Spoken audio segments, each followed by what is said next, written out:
जय मसीह की आप सबको। मैं आशा करता हूँ आप सब अच्छे हैं। मैं एक छोटा सा प्रार्थना करता हूँ। परमेश्वर, मैं धन्यवाद देना चाहता हूँ आज के दिन के लिए, आज के समय के लिए, आज के वचन के लिए। परमेश्वर, हम सबों से आज बातें कीजिए, हम सबों को नई चीज़ें सिखाइए, हम सबों को नई चीज़ें बताइए। पिता, धन्यवाद देते हैं। आज हमारे मनों को खोलिए और परमेश्वर, आपका वचन हमारे मन में एक बीज बनकर परमेश्वर आ, व- स्थापित हो और वहाँ से परमेश्वर एक वृक्ष और उसमें से फल उत्पन्न हो। प्रभु प्रभु धन्यवाद देते हैं पिता, यीशु के नाम से मांगते सुने ग्रहण कीजिए, आमीन। जय मसीह की सबको। और आज हम वचन में जाएंगे। तो मैं कॉन्फ्रेंस से आ रहा हूँ, वर्कशॉप हमारा, मेरा बहुत बड़ा वर्कशॉप हुआ आज। आप सब लोगों ने प्रार्थना किया। मैं बहुत धन्यवाद देना चाहता हूँ कि आपकी प्रार्थनाओं ने आज आज कई लोग एनरोल हुए हैं वर्कशॉप में। और 3 घंटा का वर्कशॉप था। और ये वर्कशॉप में विशेष तरीके से प्रार्थना के बारे में लेवल 1 जो है, जो जिसके ऊपर में मैंने बुक लिखा है, ये है लेवल 1 टीचिंग, जो मैंने आज कंप्लीट किया है। आज ये लेवल 1 टीचिंग मैंने मैंने आज इस वर्कशॉप में लेवल 2 और लेवल 3 है। और अगला 3 महीने के बाद लेवल 2 करूँगा, उसके बाद और 3 महीने के बाद लेवल 3 करूँगा। ठीक है, तो चलिए हम वचन में जाते हैं। आज का वचन मैं बात करना चाहूँगा कि हमारे जीवन में जब हम प्रार्थना करते हैं, अ, तो ऐसे प्रार्थनाएं हमें करना पड़ते हैं कि हमें संघर्ष लगता है। कुछ प्रार्थनाएं जो हम कर रहे हैं लेकिन उसका जवाब हम नहीं देख पा रहे हैं। उसको मैं कहूँगा कठिन प्रार्थनाएं, हार्डेस्ट प्रेयर्स। हम सरल प्रार्थनाएं करते हैं और कठिन प्रार्थनाएं करते हैं, easy prayers and hard prayers. कभी कभी जब हमारी प्रार्थनाएं कठिन हो जाती हैं, तो ये आपके सबसे मजबूत विश्वास को बनाने में आपको मदद करता है। मैं एक चीज बताना चाहता हूँ कि कोई भी प्रार्थना व्यर्थ नहीं जाता है, वेस्ट नहीं होता है कोई भी प्रार्थना। ठीक है, इसको आप समझ जाइए। परमेश्वर के राज्य में आपका हर प्रार्थना, परमेश्वर के राज्य में आपका हर प्रार्थना स्वीकृत होता है, स्वीकार होता है। वो प्रार्थना कोई भी हो, आप कैसे भी करो ये प्रार्थना। आपका हर आंसू, आप जो रोते हो, आपका हर आंसू परमेश्वर तक पहुंचता है। आपका हर पुकार परमेश्वर तक पहुंचता है। ऐसा कोई भी प्रार्थना नहीं है कि परमेश्वर को नहीं मालूम। आप भूल जाएंगे कभी कभी प्रार्थना करके, परमेश्वर को पता है। परमेश्वर आपका हर आंसू को कुप्पी में डालता है, वचन कहता है। आपका हर श्वास जो प्रार्थना से आपका निकलता है, आपका हर सिसकियां, हर एक शब्द, वो परमेश्वर सुनता है। कभी कभी हमारी प्रार्थनाएं, हमको लगता है मैंने प्रार्थना किया लेकिन मेरा प्रार्थना का उत्तर नहीं आया, प्रतिफल नहीं आया। और कभी कभी हमको ये परीक्षा में गिर जाते हैं कि ये विश्वास कर लेते हैं कि जो प्रार्थना का जवाब नहीं आ रहा है, जो सन्नाटा है, जो आप अपने बच्चों के लिए कर रहे हो या अपने पति के लिए, पत्नी के लिए, या परिस्थिति के लिए, कुछ भी हो, परमेश्वर तक नहीं जा रहा है। ये हकीकत में गलत है। अगर हम इसको वास्तविक रूप से देखें तो हमको आपको निराशा होगा कि हमारी प्रार्थनाएं परमेश्वर तक नहीं जा रहे हैं, कुछ नहीं हो रहा है, काम नहीं हो रहा है। लेकिन अगर आप विश्वास से देखोगे तो ये जो सन्नाटा है, ये सन्नाटा में एक उद्देश्य है। जब हम उसके सामने आते हैं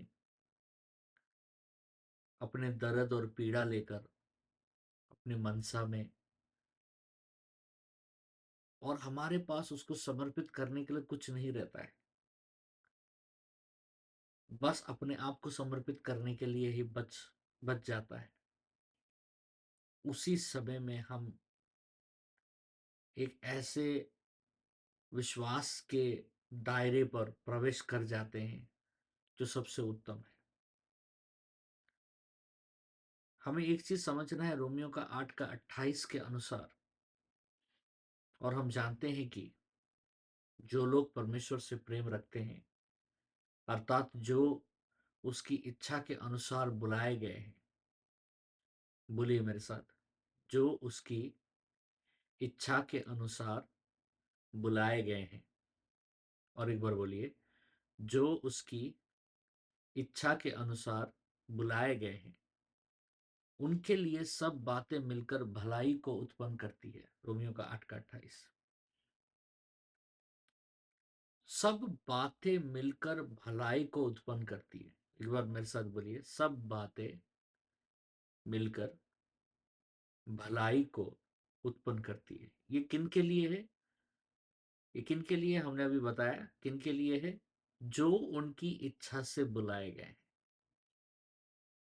इसमें सब बातों में आपका प्रार्थना का उत्तर देरी से आना भी है। जो आपको देरी लग रहा है, हमारे नजर में देरी लग रहा है, लेकिन परमेश्वर समय के पहले और समय के बाद कभी उत्तर नहीं देता, समय में उत्तर देता है। समय पर निर्धारित होना, उस समय पर निर्भर होना, परमेश्वर के समय पर निर्भर होना एक बहुत बड़ी शिक्षा है हमारे जीवन में, बहुत बड़ा डिसिप्लिन है, एक अनुशासन है। अपने आप को अगर आप आत्मा में मजबूत करना चाहते हो, तो परमेश्वर के समय पर निर्भर होना अगर आप सीखोगे, तो ये एक बहुत बड़ा अनुशासन है, बहुत बड़ा डिसिप्लिन है। ये डिसिप्लिन में आपको लगेगा कि समय निकलता चला जा रहा है। परमेश्वर अगर अभी मेरा प्रार्थना का जवाब नहीं देंगे तो मेरा सब कुछ डूब जाएगा। परमेश्वर अगर मेरे प्रार्थना का जवाब अगर अभी नहीं देंगे तो मेरे सब कुछ चला जाएगा मेरे जीवन से।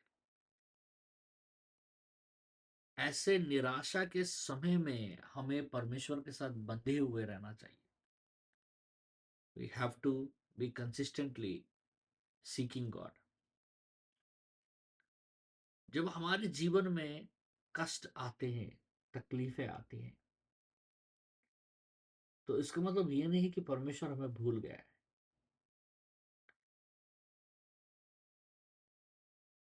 लेकिन अगर हमारे जीवन में कष्ट आ रहे हैं, तकलीफें आ रहे हैं, बेवजह तकलीफें आ रही हैं, कष्ट आ रहे हैं, तो इसका मतलब ये है कि परमेश्वर हमें एक बहुत बड़ा आशीष के लिए या एक बहुत बड़ा कार्य के लिए तैयार कर रहा है। क्योंकि एक बात आपको समझना जरूरी है कि आपका कष्ट, जैसा मैंने आपको पहले बताया, आपका प्रार्थना व्यर्थ नहीं जाता है, उसी तरह आपका कष्ट भी व्यर्थ नहीं जाता है। परमेश्वर के राज्य में कुछ भी व्यर्थ नहीं जाता है, ना ही आपका प्रार्थना, ना ही आपका समर्पण, ना ही आपका कष्ट। वो आपके प्रार्थना को व्यर्थ नहीं करेगा, आपके कष्ट को व्यर्थ नहीं करेगा। जो आग से आप गुजर रहे हैं, जो आग से आप चल रहे हो आज, वो आग आपको तबाह नहीं करेगा। जो तकलीफ से गुजर रहे हो, तकलीफ आपको नष्ट नहीं करेगा, बल्कि ये जो आग है, ये जो तकलीफ है जिससे आप गुजर रहे हो, ये आपके विश्वास को खरा करेगा। हमारे जीवन में प्रार्थनाओं का देरी से उत्तर आना, हमारे नजर से देरी से, मैंने आपको बताया परमेश्वर अपने समय में उत्तर देता है, या तकलीफों से गुजरना, ये किस चीज को निर्देशित करता है? ये निर्देशित करता है कई चीजों को, उसमें सबसे बड़ा चीज क्या है पता है? परमेश्वर ईमानदार है।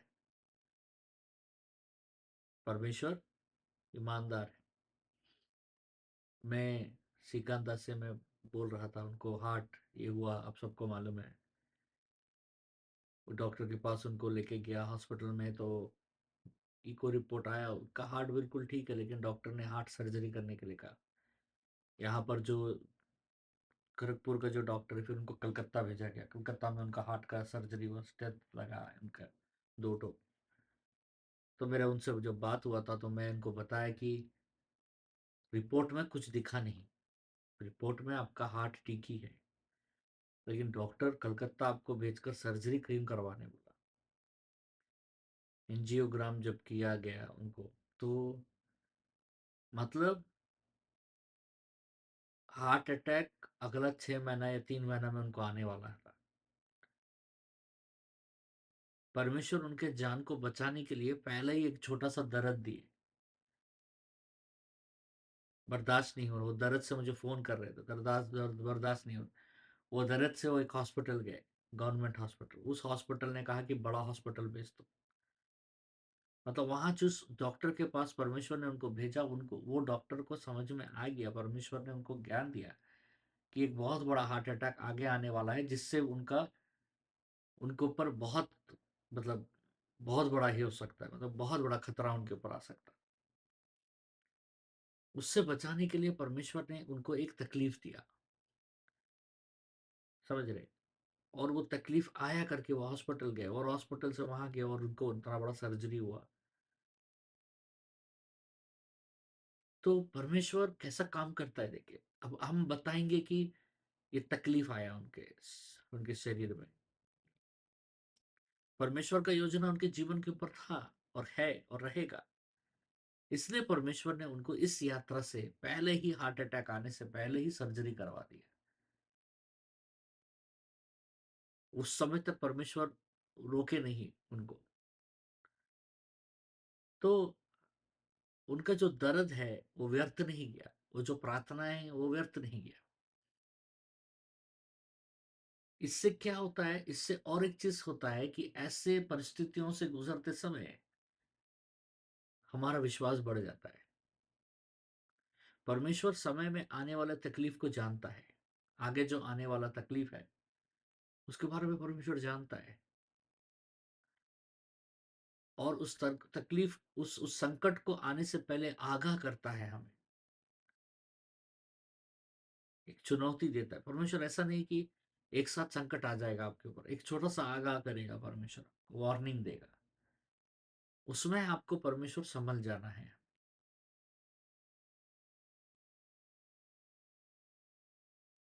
तो जिस तरीके से सोना को खरा करने के लिए आग में से गुजरना पड़ता है, आग कोई आनंद वाला बात नहीं है। ये पानी नहीं कि पानी में स्विमिंग पूल नहीं है।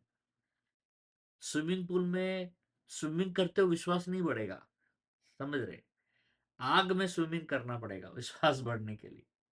आग से स्विमिंग पूल में स्विमिंग करना आसान है। हमारे बगल में स्विमिंग पूल है, ठीक है। एक स्विमिंग पूल यहाँ है, एक स्विमिंग पूल सामने है। हमारे बच्चे बार बार स्विमिंग करने चले जाते हैं, मैं भी जाता हूँ स्विमिंग करने। तो स्विमिंग, लेकिन हमारा परीक्षा स्विमिंग पूल में नहीं है, हमारा परीक्षा आग में है। हमको पानी में तैरना नहीं है, पानी में तैरना तो मजा आएगा, लेकिन हमारा विश्वास बढ़ेगा आग में तैरने के लिए। आग तकलीफ है, आग जलाएगा। तो परमेश्वर ऐसे परिस्थितियों से हमें लेके जाएगा। पहला पत्र से 1:7 कहता है, जिससे तुम परखा हुआ, जिससे तुम्हारा परखा हुआ विश्वास यीशु मसीहा के प्रकट होने पर सद प्रकट होने पर स्तुति और महिमा और आदर का कारण ठहरे। किस विषय के बारे में बात हो रहा है? विश्वास के बारे में बात हो रहा है। हमारा विश्वास एक ही जगह पर मजबूत हो सकता है, समझ रहे? कष्ट और हमारा विश्वास, जब हमारा प्रार्थना जब हमारा प्रार्थना का जवाब देरी से आ रहा हो, जब हमारा प्रार्थना जब हम जब हमारा जब हमको बहुत सारे दर्द और पीड़ा से गुजरना पड़ रहा हो, उस समय में हमको वो तकलीफें हमको आएंगी। हमें एक चीज जानना है कि हम इंतजार जो कर रहे हैं, इंतजार मतलब खत्म नहीं हो गया है। आप में से कई जन बीमार है, प्रार्थना कर रहे हैं, लेकिन कुछ सुधार नहीं देख रहे। आप में से कई जन परिवार के लिए प्रार्थना कर रहे हैं, कुछ सुधार नहीं देख रहे। आप में से कई जन प्रार्थना कर रहे हैं आर्थिक समस्याओं के लिए, सुधार नहीं देख रहे। आप में से कई जन बहुत सारी चीजों के लिए प्रार्थना कर रहे हैं, लेकिन परमेश्वर एक साथ, एक समय में परमेश्वर आपको एक ऐसा द्वार खोलेगा कि आपका ये जो प्रार्थनाएं हैं वो उत्तर बनकर, एक बहाव बनकर आपके जीवन में आएगा। हर बार जब आप प्रार्थना करते हो ना, हर बार जब आप परमेश्वर पर निर्भर होते हो, हर बार आप जब आराधना करते हो, आराधना सुनते हो, हर बार आप जब अपना हृदय को तैयार करते हो कि ऐसे परिस्थिति में मुझे परमेश्वर पर भरोसा करना है, और हर बार आपका भरोसा परमेश्वर पर, संघर्ष में भी आपका भरोसा परमेश्वर पर लंधा हुआ रहता है, बंधा हुआ रहता है, निर्भर रहता है, वही समय है जो परमेश्वर आपको मजबूत करता है, तैयार करता है। जितना ज्यादा आप उनके उनके ऊपर निर्भर होगे हर परिस्थिति में, उतना मजबूत बनाएगा वो। हर वो हमला आपके ऊपर, हर वो तकलीफ जो आपके ऊपर आया है, हर वो निंदा जो आपके ऊपर आया है, वो सब एक एक दिन आदर में परिवर्तित हो जाएगा। आपके आदर में परिवर्तित हो जाएगा। वो आपका सम्मान बन जाएगा। वो सारे मुंह, वो सारे जुबान जिन्होंने आपको अनादर किया, जिन्होंने आपको अनादर किया, वो सारा जुबान को परमेश्वर आदर में परिवर्तित कर देगा। समझ रहे? अगर आपको कुछ समझ में नहीं आता, तो भी आपको एक चीज करना है, वो है आराधना करना है परमेश्वर का। समझ रहे?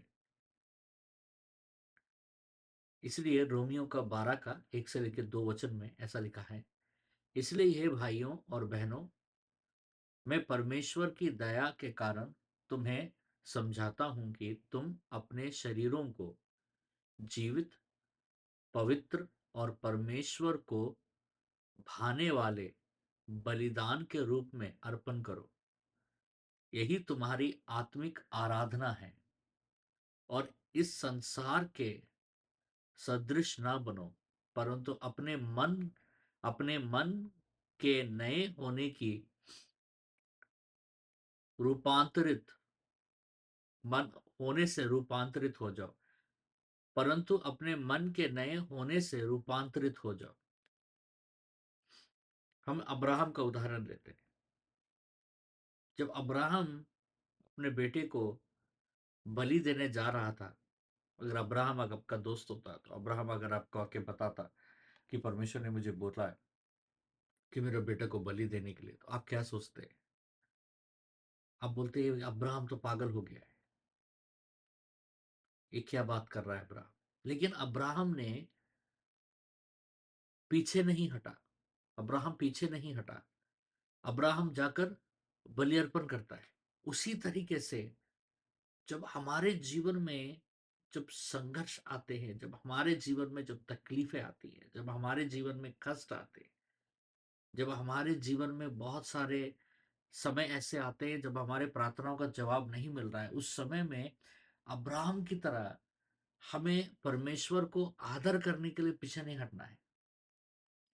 परमेश्वर को महिमा करने के लिए हमें पीछे नहीं हटना है। हमें निरंतर परमेश्वर को महिमा करने के लिए हमें आगे बढ़ते ही रहना है। We should continually start worshipping God. एक बार मैं 1 मिनट समय दूँगा आपको।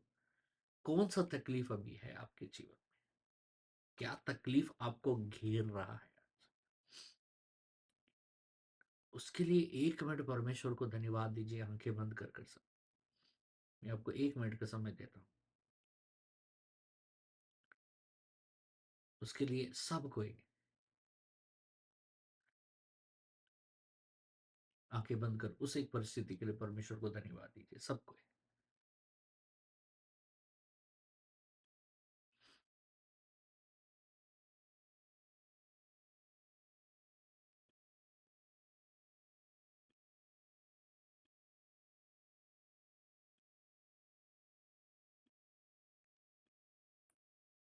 सब धन्यवाद दीजिए 1 मिनट के लिए और 30 सेकंड के लिए परमेश्वर को धन्यवाद दीजिए। आपको समझ में नहीं आ रहा आपके जीवन के उस तकलीफ को, जो भी हो रहा है।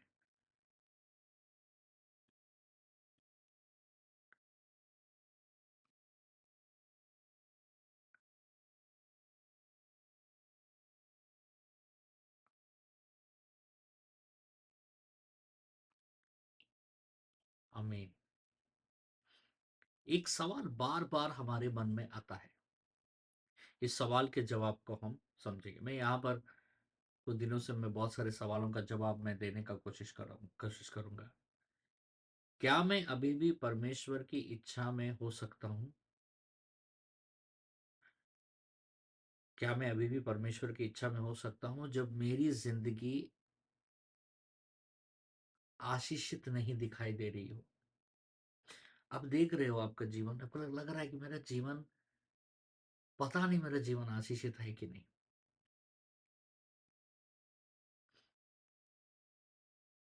हमने कई बार सुना है ये बात कि जब हम परमेश्वर की इच्छा में रहते हैं तो हम आशीष पाते हैं। लेकिन आप प्रार्थना कर रहे हो, उपवास कर रहे हो, ईमानदार हो, कलीसिया आते हो, समर्पित हो, लेकिन जब आपके जीवन को देख रहे हो तो कहीं पर भी आपका जीवन में ऐसा नहीं लग रहा है कि आप आशीषित हो। आप में से बहुत जन, हाथ उठाने की जरूरत नहीं, लेकिन आप में से बहुत जन ऐसा महसूस करते हैं।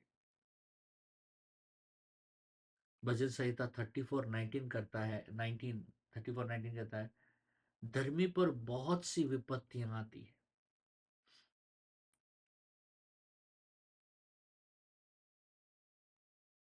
हर कोई, एक चीज मैं बताना चाहता हूं, आशीषित व्यक्ति वो नहीं होता है जो सुकून का कपड़ा पहनकर सुकून के बिस्तर में सो रहा है। सुकून के बिस्तर पर सोने वाला व्यक्ति आशीषित नहीं है। आशीषित व्यक्ति वो है जिसके जीवन में परमेश्वर है। आशीषित व्यक्ति वो है जो परमेश्वर के जीवन में। आपको क्या लगता है, आप आपके जीवन में परमेश्वर है? अगर आपके जीवन में परमेश्वर है तो आप परमेश्वर के जीवन में भी हैं। स्वर्ग का जो अंगीकार होता है ना, पृथ्वी का कभी नकारता की तरह दिखाई देता है। स्वर्ग आपको हाँ बोल रहा है, अंगीकार, लेकिन पृथ्वी के नजर से देखा जाए, संसार के नजर से देखा जाए, वो नकारपन लगता है। परमेश्वर का जो अंगीकार है ना, वो हमेशा बड़े बैंड बाजा के साथ नहीं आता है। परमेश्वर का अंगीकार कभी कभी हमारे जीवन में तकलीफ, दुख और सन्नाटा भी लेकर आता है। परमेश्वर, अगर एक तकलीफ आ रहा है तो ये आशीष नहीं है करके मत सोचिए। समझ रहे? ये तकलीफ आशीष का एक हिस्सा है। हम अगर इसको विश्वास के नजर से देखेंगे, जो ये जो तकलीफ है, ये जो सन्नाटा है, ये जो देरी हो रहा है आपके जीवन में, या ये जो दर्द है आपके जीवन में, इसको आप विश्वास के नजर से देखिए। अगर आप विश्वास के नजर से देखेंगे तो ये आपके जीवन में एक आशीष ही है। संसार के नजर में सुख आशीष है, लेकिन परमेश्वर के नजर में सुख और दुख आशीष। परमेश्वर आशीष को दुख के द्वारा भी परमेश्वर में आशीषित करता है। मतलब मैं ये नहीं कह रहा हूं कि आपको दुखी रख देगा परमेश्वर, समझिए, मेरे को गलत मत समझिएगा मैं क्या बता रहा हूँ। मैं बता रहा हूं कि आपके जीवन में जो दुख का दौर जो चल रहा है, तकलीफ का दौर जो चल रहा है, इंतजार का दौर जो चल रहा है, ये आशीष शुरू हो गया है आपके जीवन में। मतलब ये दौर रहेगा नहीं। कभी कभी हमको लगता है कि हम दुख में हैं, कब आएगा हमारा आशीष। नहीं, आशीष के रास्ते में ये दुख भी है। ये दुख ही नहीं है, दुख भी है। परमेश्वर बाइबल में कहता है कि अगर सांझ हुआ है तो भोर भी होगा। समझ रहे? यशाया का 55 का 8 से 9 में लिखा है कि मेरे विचार तुम्हारे विचार से भिन्न है, अलग है, ऊंचे हैं। आप परमेश्वर की इच्छा के बीचों बीच हो सकते हैं। बीचों बीच होने के बावजूद भी आपके जीवन में तकलीफ हो सकता होगा। इसका मतलब ये नहीं है कि ये तकलीफ रह जाएगा, ये इसका मतलब ये नहीं है कि परमेश्वर आपको छोड़ दिया है। आशीष जो है का मतलब ये नहीं कि आपके जीवन में युद्ध नहीं होगा। आशीष का मतलब, इसका मतलब ये नहीं कि आपके जीवन में युद्ध नहीं होगा। आशीष का मतलब है आपके जीवन में युद्ध होगा, लेकिन आप हर युद्ध जीतोगे।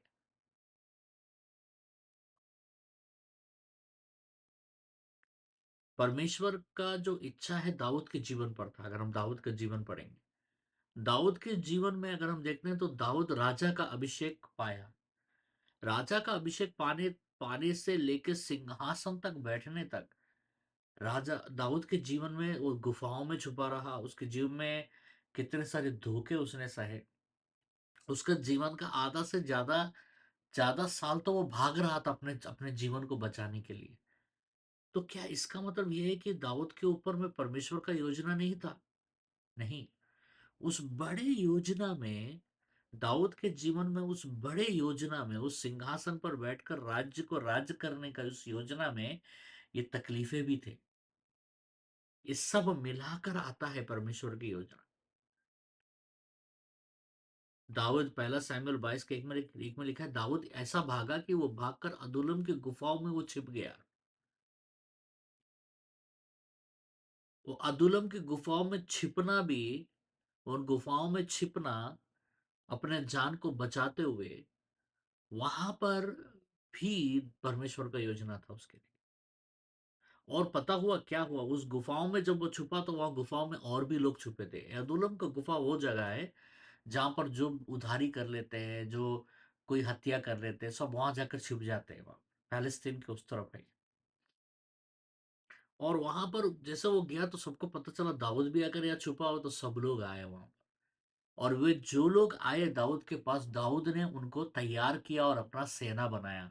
और उसी सेना से दाऊद ने अपने जीवन के सारे बड़े बड़े युद्ध जीते। राजा बनने के बाद उनको अपने सेना में बड़े बड़े पदवियों में नियुक्त किया दाऊद ने।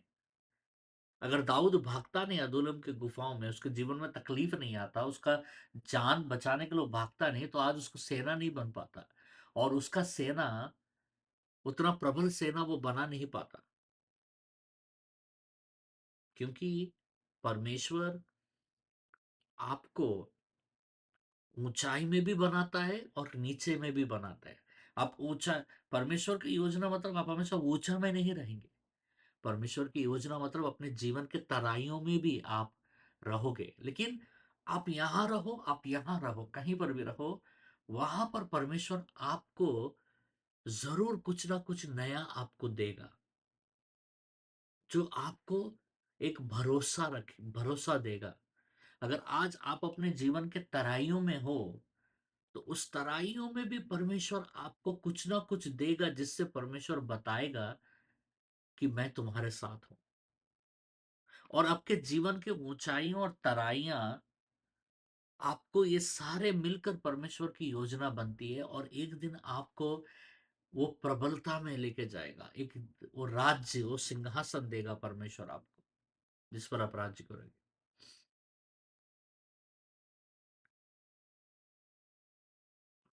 बहुत जन इस विषयों के बारे में बात नहीं करते।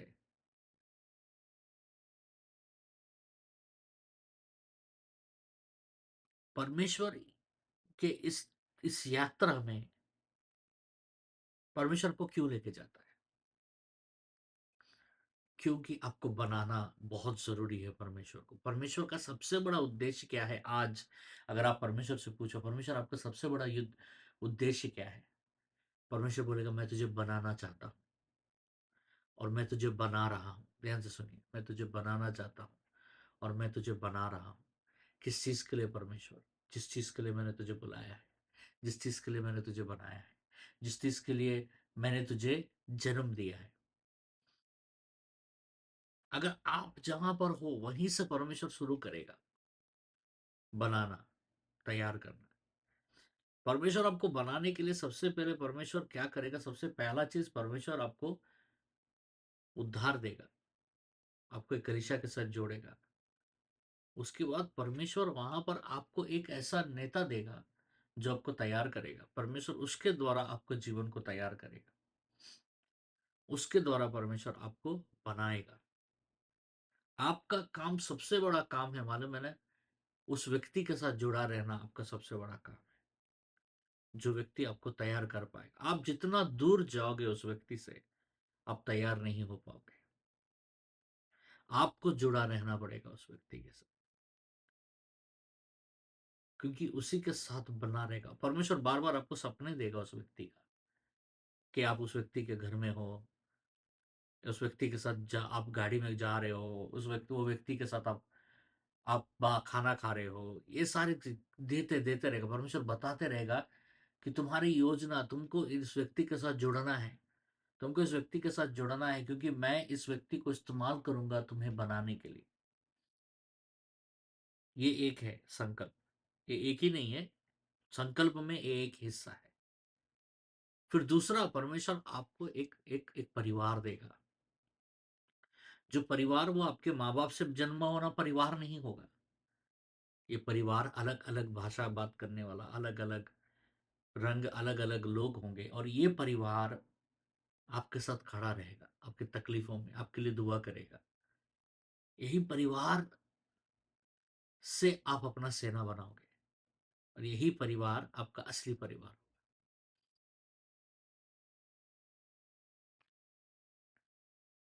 जब कभी कभी क्या होता है, बाकी सब चीज एक सन्नाटा हो जाता है। यूसुफ का जीवन उदाहरण लीजिए। यूसुफ का जीवन में परमेश्वर का योजना था कि नहीं? लेकिन अगर आप यूसुफ के जीवन को देखोगे, उसके भाई उसको गड्ढे में फेंक दिए, फिर वो गुलाम बनकर बेचा गया, फिर वो कई साल जेल में रहा। पौलुस के जीवन को देखिए, पौलुस का जीवन हर बार वो जेल में ही रहा, और कई बार अगर जेल से बाहर रहा, तो पौलुस का जीवन कैसा था कि पौलुस का जीवन, वो कहीं भी जाता था तो सांप डस दिया उसको। ठीक है, एक जहाज में जा रहा था पौलुस, वो जहाज टूट गया, सब लोग वो जहाज में, कोई मरा नहीं लेकिन पूरा जहाज टूट गया। नदी किनारे पड़े होते, नदी किनारे में पड़े हुए थे। पौलुस के हाथों और पांव में जब बेड़ियां बांधकर जेल में डालकर उसको पीटा गया। ये सारी चीजें यूसुफ के बारे में हमने बात किया, पौलुस के बारे में, यिर्मयाह के बारे में अगर हम बात करके, यिर्मयाह का बात कोई नहीं सुना। आज के युग में हम यिर्मयाह को बहुत बड़ा भविष्यवक्ता कह रहे हैं, ठीक है, क्योंकि उनका नाम, और एक किताब है यिर्मयाह का किताब बाइबल में। लेकिन यिर्मयाह की किताब आप पढ़ोगे तो यिर्मयाह का भविष्यवाणी कोई नहीं सुना, और कोई यकीन नहीं किया, कोई माना भी नहीं उनका भविष्यवाणी को। लेकिन क्या इसका मतलब यह है कि परमेश्वर का योजना इनके जीवन के ऊपर नहीं है?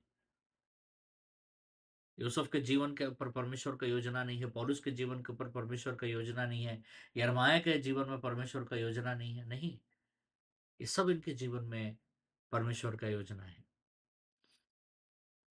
दूसरा कोरिन्थियन 11 के 25 में लिखा है, 3 बार लाठियों से मारा गया मैं। पौलुस के जीवन में ये क्या है? योजना है, योजना है परमेश्वर। इसी योजना से ही परमेश्वर ने, उतना महान लोगों को परमेश्वर ने तैयार किया। तो मुझे क्या करना है? अब के समय में मुझे क्या करना है पास्टर जी? कभी-कभी क्या होता है ना कि परमेश्वर के पीछे जाने का मतलब होता है, हमें कई रिश्तों को छोड़ देना पड़ता है। कई अवसर को हम छोड़ देते हैं। कई रिश्तेदारों को हम छोड़ देते हैं। कई रिश्तों को हम नकार देते हैं। हमें कभी-कभी अकेला चलना पड़ता है। जब परमेश्वर ने मुझे बुलाया अमेरिका के लिए, मेरा इतना बड़ा कलीसिया इंडिया में, इतने लोग, इतने परिवार, इतने सारा कलीसिया, इतना धन संपत्ति, सब छोड़ के मैं अपने बीवी और 3 बच्चों को लेकर मैं देश आ गया। सब कुछ छोड़कर और एक छोटा-सा भाड़ा के घर में मैं रहकर वहाँ से प्रार्थना करना, मैं और मेरी पत्नी प्रार्थना करना शुरू की। ये परमेश्वर का योजना है मेरे जीवन में।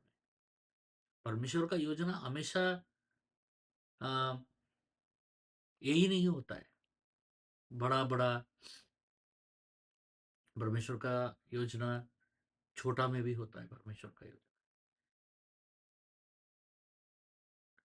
लूका का 14 का 27 में लिखा है, जो अपने क्रूस नहीं उठाता, जो अपना क्रूस नहीं उठाता वो मेरा चेला नहीं हो सकता।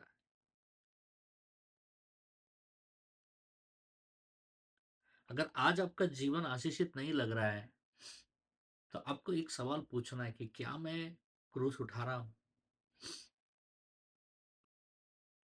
पर आपको मालूम है परमेश्वर का सबसे बड़ा काम क्या है? परमेश्वर का सबसे बड़ा जो कार्य आपके जीवन में होता है ना, परमेश्वर का सबसे बड़ा कार्य आपके जीवन में ऐसा लगेगा कि देरी हो रहा है। देरी जो है ना, वो परमेश्वर का सबसे बड़ा कार्य है आपके जीवन में। अब्राहम 100 साल इंतजार किया। अब्राहम 100 साल इंतजार किया उसके जीवन में आशीष आने के लिए। मूसा 40 साल इंतजार किया। स्वयं प्रभु यीशु मसीह 30 साल इंतजार किया अपनी सेवकाई का, जिस उद्देश्य को पूरा करने के लिए आए हो। इब्रानियों को 6 का 15 में लिखा गया है, धीरज धरो, धीरज धरने के बाद अपने अपनी प्रतिज्ञा की हुई वस्तु पाई। धीरज के बाद ही तुम अपने प्रतिज्ञा का वस्तु पाओगे। इस समय में मुझे क्या करना है? समर्पण करना है। इस समय में मुझे क्या करना है? आज जो योजना है, आज जिस बुलावट के लिए परमेश्वर ने मुझे बुलाया है, उसके लिए उसमें मुझे अपने आप को समर्पित करना है। कभी-कभी आपका जीवन आशीषित इसलिए नहीं लगता है क्योंकि आप एक बहुत बड़े युद्ध में हो। जब तक इज़राइली लोग मंडरा रहे थे, जब तक ठीक था और अचानक वो अपने आशीषित स्थान चले गए, वाचा के स्थान, आशीषित स्थान। जैसे वो आशीषित स्थान में कदम रखे तुरंत क्या हुआ? युद्ध करना शुरू कर गए। युद्ध शुरू हो गया। यहोशुआ कहता है, पहला यहोशुआ का पहला 6 में, हियाव बांध और साहसी हो। परमेश्वर की योजना में रहना इसका मतलब ये नहीं कि युद्ध नहीं करोगे तुम। कभी कभी तुम्हारे जीवन में वो युद्ध ही परमेश्वर का योजना है। लेकिन एक चीज प्रमाणित है, तुम जरूर जीतोगे। वो युद्ध तुम्हारे जीत के लिए। एलाइजा छिपा हुआ था। वो एलाइजा छिपा हुआ था और कौवे आकर उसको खाना खिला रहे थे। ऐसे परिस्थिति को अगर आप देखोगे, इतना बड़ा भविष्यवक्ता का हालत क्या हो गया, वो भाग के छुपा हुआ है और वो कौवा कौवा उसको कौवा से खाना खा रहा है, कौवा उसको आकर रोटियां फेंक रहे हैं, वो खा रहा है। आपको पता चले तो क्या लगे, अरे कैसा आदमी था, कितना बड़ा ये था भविष्यवक्ता, देख उसका हालत कैसा हो गया। हम अपने नजर से देखोगे, संसार के नजर से देखोगे, तो उसमें तुमको परमेश्वर का योजना दिखाई नहीं देगा। लेकिन उसमें भी परमेश्वर का योजना था। परमेश्वर ने ही उसको वहां रखा और परमेश्वर ही उसको कौवों से खाना खिला रहा है। कभी कभी परमेश्वर आपको कौवों के साथ खाना खिलाएगा, उतना कि आपका पेट नहीं भरेगा, लेकिन आपको जीवित रखेगा परमेश्वर। ये भी परमेश्वर का योजना है। तुम्हारा हर तुमको तुमको लगेगा कि परमेश्वर मेरा पूरा क्यों नहीं कर रहा है, लेकिन परमेश्वर एक चीज है, मैं आपको बताना चाहता हूं, आप इस संघर्ष में जब रहोगे, एक चीज आपके जीवन में रहेगा, शांति। बहुतायत शांति रहेगा। आपके घर में खाना नहीं होगा लेकिन शांति रहेगा। आपके घर में तकलीफें होंगी लेकिन शांति होगा। एक दूसरा, लड़ने का ताकत रहेगा। आप हिम्मत नहीं हारोगे, आप रोते रहोगे, आप संघर्ष में फंसे रहोगे, लेकिन आप आगे बढ़ते रहोगे। ये असली आशीष है। जिस दिन तुम आगे बढ़ना छोड़ दोगे, उस दिन सोचना तुम्हारे जीवन से आशीष चला गया। मैं कुछ गहरी बातें बता रहा हूं। मैंने कहा था आपको कि मैं गहरी गहरी बातें बात करूंगा। बहुत जन को समझ में आएगा, समझ में नहीं आएगा, लेकिन सुनिए इसको। तुम कभी कभी तुम्हारा जीवन तुमको लगेगा कि मैं कहाँ आ गया हूं। लेकिन तुम अकेले बैठकर सोचोगे कि मैं कहाँ हूं, क्या मुझे इस परिस्थिति में रहना है। लेकिन तुम वहां से तुम संघर्ष करना नहीं छोड़ोगे। तुम उठकर चलना नहीं छोड़ोगे। तुम चलना बंद नहीं करोगे। तब सोचना था कि तुम परमेश्वर की योजना में हो। तब सोचना कि तुम आशीषित हो। तो छोटा सा कमरा तुम्हारा, जो वहीं पर बिस्तर है तुम्हारा, वहीं पर तुम्हारा स्टोव है, वहीं पर तुम्हारा बर्तन है, वहीं पर वो छोटा सा कमरा, तुमको लगता होगा कि कहाँ है, लेकिन तुमको उस कमरे में ही तुमको सुकून मिलता है। तुमको लड़ने का मजबूती मिलता है। मैं लड़ना सीखा मेरे मट्टी के घर में।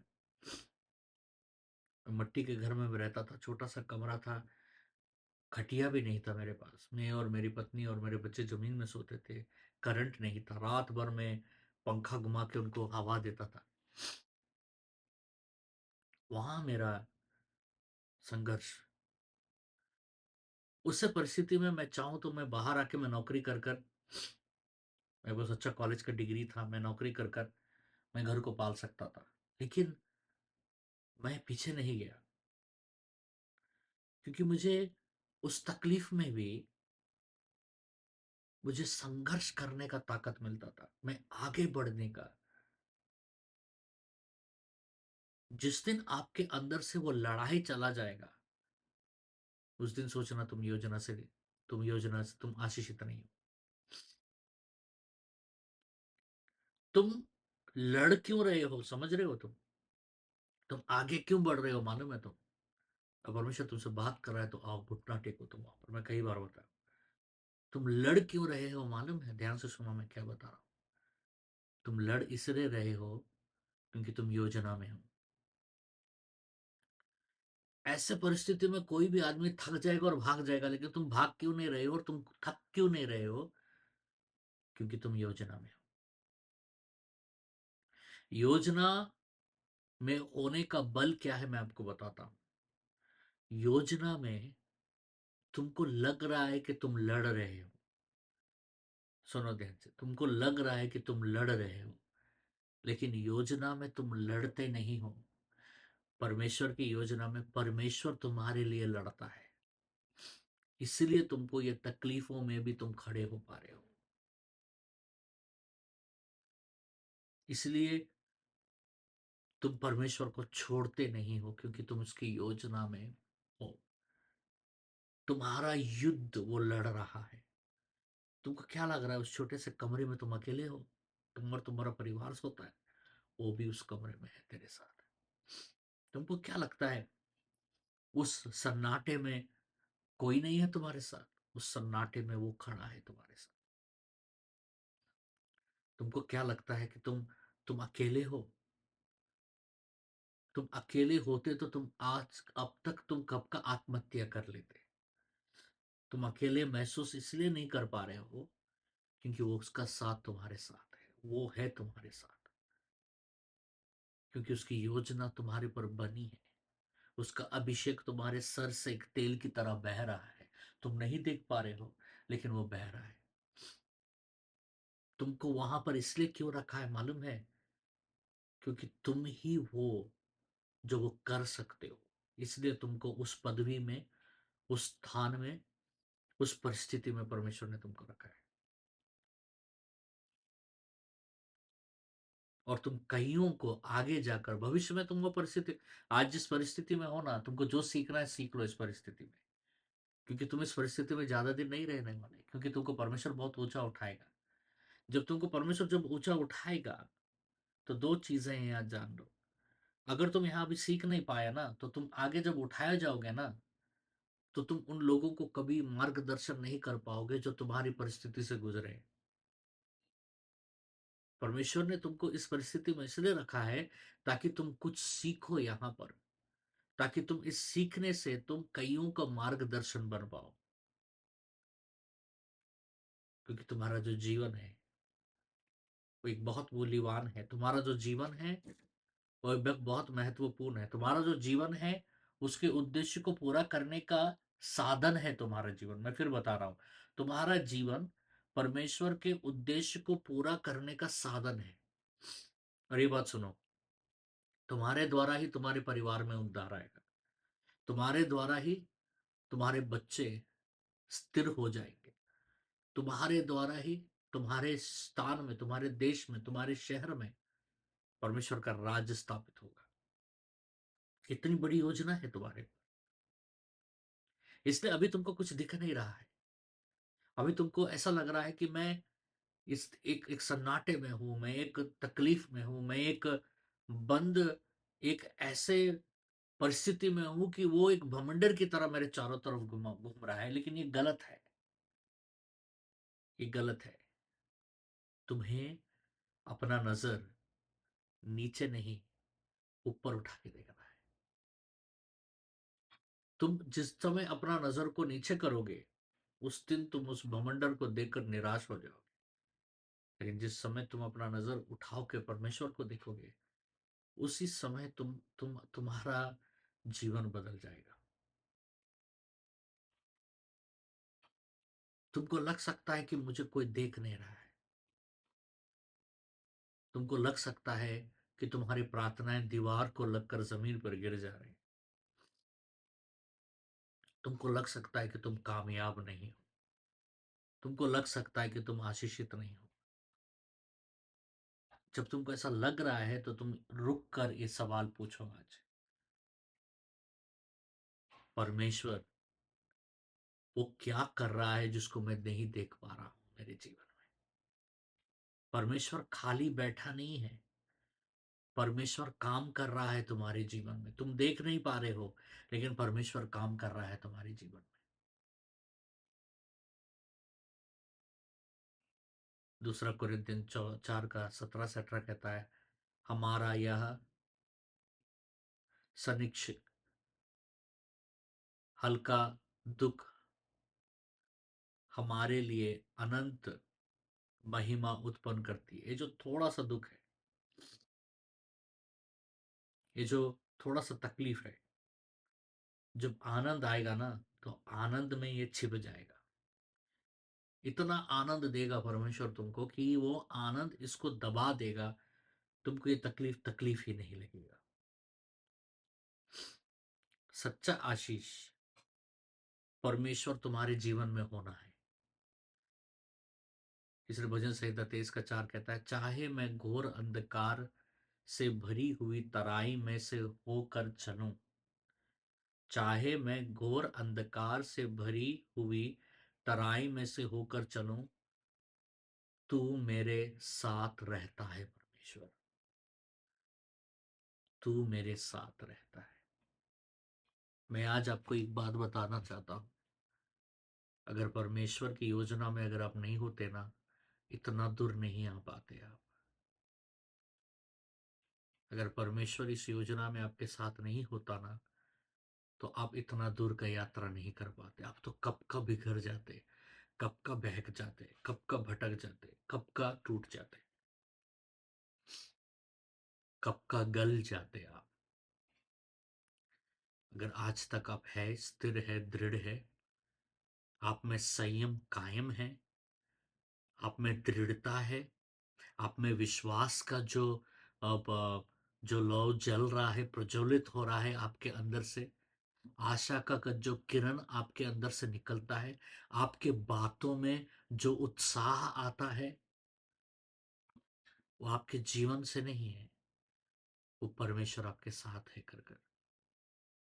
आज मैं एक चीज बताना चाहता हूं, आप सबको ध्यान से सुनो जो यहाँ है। तुम मजबूत हो। मुझे नहीं लगता तुमने सुना है। परमेश्वर का आत्मा कह रहा है तुम्हें बताने के लिए कि तुम मजबूत हो, लेकिन परमेश्वर तुम्हें और मजबूत बनाएगा। तुम मजबूत हो, लेकिन परमेश्वर तुम्हें और मजबूत बनाएगा। तो हिम्मत मत हारो। प्रार्थना करते हैं। परमेश्वर में धन्यवाद देता हूँ। Hallelujah, hallelujah, hallelujah, hallelujah, hallelujah. स्तुति, स्तुति, स्तुति, स्तुति। मैं सबके लिए प्रार्थना करता हूँ आज के दिन। परमेश्वर धन्यवाद, धन्यवाद, धन्यवाद, धन्यवाद, धन्यवाद। सेनाओं के हुआ आपका महिमा हो। सबों के जीवन के लिए परमेश्वर में धन्यवाद देता हूँ। परमेश्वर में धन्यवाद देता हूँ और मैं ये कहता हूँ कि परमेश्वर आप हमारे जीवन में परमेश्वर है। आप हमारे हमें क्या महसूस होता है इससे कुछ फर्क नहीं पड़ता है। परमेश्वर आप हमारे जीवन में हैं। कभी कभी हमें लगता है कि हमारी प्रार्थनाएं दीवार में लगकर जमीन पर गिर रहा है, लेकिन ये गलत है। क्योंकि परमेश्वर आप हमारे आंसुओं को आपके कुप्पू में डाले हैं। हमारा हर दुख को आप जानते हैं। हमारे हर पीड़ा से निकली हुई हर उस पुकार को आप सुने। पर परमेश्वर कभी कभी हमें लगता है कि हम हार जाएंगे, लेकिन हम कभी हारे नहीं, क्योंकि परमेश्वर हमारे अंदर से ये जो समय है, इस समय में से जो आप हमें ले जा रहे हैं परमेश्वर, इस समय इस परिस्थिति से जो आप हमें ले जा रहे हैं परमेश्वर, इस समय से जो आप हमें ले जा रहे हैं, इस परिस्थिति से जो आप हमें ले जा रहे हैं परमेश्वर, इसमें आपकी योजना है। परमेश्वर मैं प्रार्थना करता हूं कि जो कोई प्रभु इस दौर से गुजर रहा है उसके जीवन में समर्पण आए परमेश्वर। आज परमेश्वर तुमसे बात कर रहा है, कह रहा है कि अब तुम मुझ पर भरोसा करो। तुम अपना हाथ बढ़ाओ और अपना हाथ मेरे हाथ में रखो और देखो कि मैं तुम्हें कैसा लेके चलता हूं। तुम अपने आंखें परिस्थिति पर नहीं, तुम अपने आंखें उठाकर मेरी ओर देखो। मैं तुम्हारा कैसे मदद करता हूं। ये जो देरी तुमको जो महसूस हो रहा है, ये देरी नहीं है, मेरा उद्देश्य है। ये जो अकेलापन तुम महसूस कर रहे हो, तुम अकेला नहीं हो। तुम मैं तुम्हारे साथ हूं इस यात्रा में। तुम्हें ना अंधकार तुम्हारा कुछ बिगाड़ सकेगा, ना उजियाले में रहने वाला कोई महामारी तुझे कोई हानि पहुंचा सकेगा। मैं तुझे स्थिर और दृढ़ बनाऊंगा। तुम सिर्फ मुझ पर भरोसा करो, तुम सिर्फ मेरी बातों पर भरोसा करो। परमेश्वर कह रहा है तुम सिर्फ मुझे देखो, तुम सिर्फ मुझे लांदे रहो, तुम मुझे पकड़े रहो, मैं तुम्हें पकड़ा हूं। तुम मुझ में रहोगे तो मैं तुम में रहूंगा, तो तुम फलवंत होगे। तुमने मुझे नहीं छूना है, तुमने मुझे नहीं छूना है, मैंने तुम्हें चुना है और मैंने तुम्हें बुलाया है, ताकि तुम जाओ और फलवंत हो सको और तुम्हारा फल ठहरे रहे। तुम्हारा फल सड़ने के लिए नहीं, ना ही तुम्हारे बच्चे भीख मांगेंगे, ना ही वो गरीब हो जाएंगे, ना ही वो बेरोजगार हो जाएंगे। मैं तुम्हारे आंसुओं को देख रहा हूं। मैं तुम्हारे प्रार्थनाओं को सुन रहा हूं। तुम्हारे बच्चों के प्रति, तुम्हारे परिवार के प्रति, तुम्हारे प्रति जो भी प्रार्थना है तुम कर रहे हो, परमेश्वर कह रहा है मैं सुन रहा हूं, वो मुझ तक पहुंच रहा है। तुम हिम्मत रखो, तुम हिम्मत रखो। Hallelujah, hallelujah. धन्यवाद। परमेश्वर कह रहा है तुम हिम्मत रखो। ये समय हारने का नहीं है, यह समय भागने का नहीं है।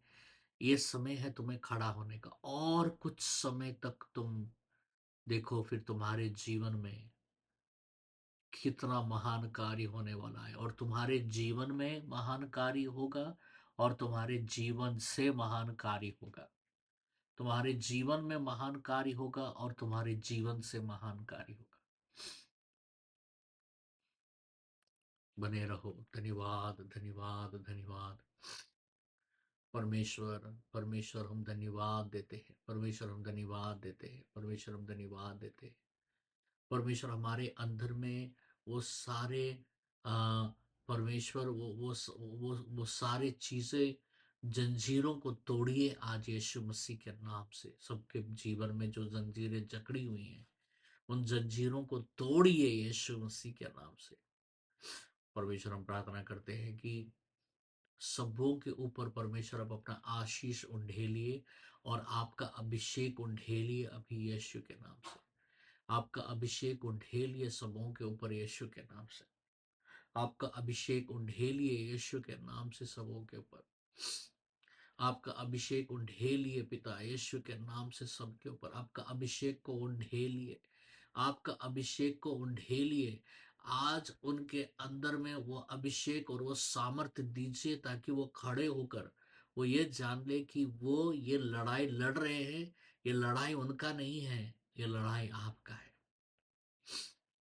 परमेश्वर उन पहाड़ों पर उनको चढ़ाइए जो पहाड़ असंभव लग रहे हैं। परमेश्वर उनके पांवों में दर्द बल दीजिए, उनके आत्मिक मांसपेशियों में बल दीजिए यीशु मसीह के नाम से।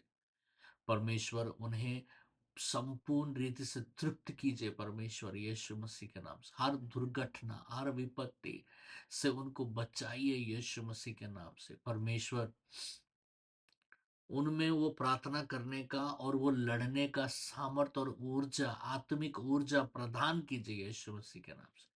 परमेश्वर मैं प्रार्थना करता हूँ आज एक विशेष प्रार्थना, ध्यान से सुनिए। सब अपने आंखों के ऊपर हाथ रखिए।